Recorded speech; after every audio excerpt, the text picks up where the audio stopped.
कभी आपने सोचा है कि जीवन में हम चाहे कितना भी दिमाग लगा लें, आखिर में होता वही है जो हमारे हाथ में नहीं होता। हम योजना बनाते हैं, मेहनत करते हैं और सपने देखते हैं जो हमने बनना होता है। लेकिन ज़िंदगी अक्सर अपनी दिशा में बहती रहती है।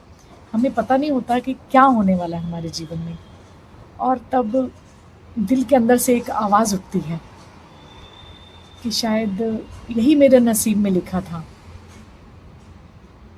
लेकिन क्या सच में सब कुछ पहले से लिखा होता है, या ये सिर्फ हमारे मन का भ्रम है, या मन को दिलासा दिलाने का एक तरीका है? आज हम समझेंगे प्रारब्ध का असली रहस्य, कि प्रारब्ध क्या है। हम सिर्फ शरीर नहीं हैं, हम एक आत्मा है, शरीर है, इसके अंदर जो बोल रही है तो अलग चेतना है ना। हम तो कई जन्मों से इस यात्रा पर हैं। हर जन्म में हम सोचते हैं, महसूस करते हैं, कर्म करते हैं। हर कर्म एक बीज की तरह होता है। कुछ बीज तो तुरंत फल देते हैं, और कुछ बीज समय आने पर ही उगते हैं। पुराने जन्मों के वही कर्म जो इस जन्म में फल देने आते हैं, उन्हें कहा जाता है प्रारब्ध। मतलब आपका जन्म कहाँ होगा, किन लोगों से आपकी मुलाकात होगी, जीवन में कौन कौन से छोटे या बड़े मोड़ आएंगे, ये सब अक्सर हमारे प्रारब्ध का हिस्सा होते हैं। तो क्या सब कुछ तय है? यही सबसे बड़ा सवाल खड़ा होता है। तो हमारी मेहनत का क्या मतलब? सच्चाई ये है कि प्रारब्ध परिस्थिति देता है, लेकिन प्रतिक्रिया हमारी होती है। मान लीजिए कि दो लोगों की नौकरी चली जाती है।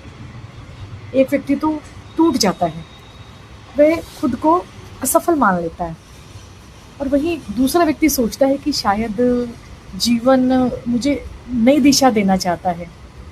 वह सीखता है, आगे बढ़ता है, और पहले से ज़्यादा कहीं सफल भी हो जाता है।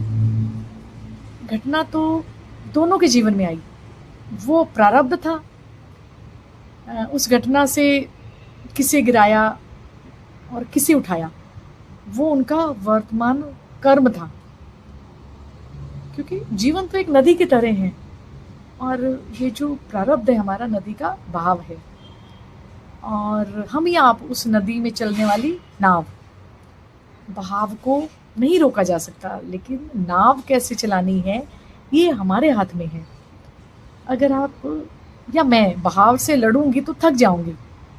अगर हम उसी को समझेंगे तो वही नदी हमें मंजिल तक पहुंचा देती है। दुख क्यों होता है? दुख घटना से थोड़ा ना आता है, दुख आता है विरोध से। जब हमारी इच्छा से नहीं चलता तो मन कहता है ऐसा क्यों हुआ। यहीं से पीड़ा शुरू होती है। सच यह है कि जीवन हमारी सुविधा के लिए नहीं, हमारे विकास के लिए चलता है। प्रश्न उठता है कि क्या प्रारब्ध को बदला जा सकता है? जो फल देने आ चुका है उसे पूरी तरह टालना कठिन है, लेकिन उसका असर कितना गहरा होगा ये हमारी अवेयरनेस पर निर्भर करता है, जागरूकता पर निर्भर करता है। बारिश आना हमारे हाथ में नहीं है। कल यहाँ बहुत ओले पड़े, मेरे हाथ में थोड़ा ना रहा, लेकिन हम छतरी लेकर चल सकते हैं, उससे बचा जा सकता है। ऐसे ही पॉजिटिव सोच, स्वीकार भाव, ये सब हमारी छतरी है। जब हम पीछे मुड़कर देखते हैं तो समझ आता है किस चीज़ के लिए हम रोए थे, वो हमारे लिए सही नहीं थी। जो दरवाज़ा बंद हुआ वही हमें सही रास्ते पर ले गया। उस समय हमें वो गलत लगता है, लेकिन समय साबित कर देता है कि जीवन हमारे खिलाफ नहीं था। तो मैं इतना कह सकती हूँ कि प्रारब्ध सजा नहीं है, वह हमारी शिक्षा है। हमें क्या करना चाहिए, क्या नहीं करना चाहिए। मेरे हिसाब से हम प्रारब्ध को बदल सकते हैं। मेहनत से तो नहीं बदला सकता, लेकिन शांति से स्वीकारा जा सकता है। हम उस घटना के पीछे संदेश से मिली सीख को समझ सकते हैं। तो ये हमारी एक आध्यात्मिक यात्रा का हिस्सा बन जाता है। पहले से कुछ भी तय नहीं होता। जो कुछ भी आता है जीवन में हमें कुछ सिखाने आता है। प्रारब्ध रास्ते बनाता है और हमें उस रास्तों पर कैसे चलना है ये हमारे हाथ में है। इसलिए शिकायतें कम, अवेयरनेस ज़्यादा, डर कम, विश्वास ज़्यादा होना चाहिए, अधिक होना चाहिए। क्योंकि अंत में जीवन आपके खिलाफ नहीं, आपके विकास के लिए काम कर रहा है। यही है प्रारब्ध का रहस्य। सुनने के लिए बहुत बहुत आभार। नमस्कार। Thank you.